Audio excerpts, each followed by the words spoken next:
So, nag-charge tayo mga kachaw ng ating Best Tune Pony.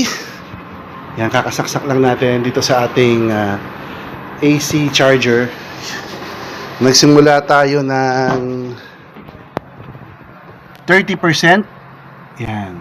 Tingnan natin kung ilang oras bago mag full charge. If full charge natin to kasi iakit natin ito bukas sa Tagaytay. Let's go. 3 hours in since charge natin to kanina. From 30%, 8:30 na ngayon, 5:30 natin chinarge kanina. Ngayon ay 63%. Okay, so 3 hours yun. From 30%, 63% na. Balikan ulit natin mamaya. Mga 2 hours pa ulit. So 5 hours in from 5:30. 10:30 na ngayon. And it's 85%.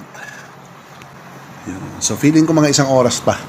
Balikan ulit natin mga kachaw. Okay mga kachaw, 6 hours in from 5:30, 11:30 PM na ngayon, and the battery is 96%. Okay, mga 30 minutes na lang to. So from 30% to 90%, around 6 hours. Yung 30% to 80%, around mga 4.5 to 5 hours. Okay na rin. Thank you mga kachaw.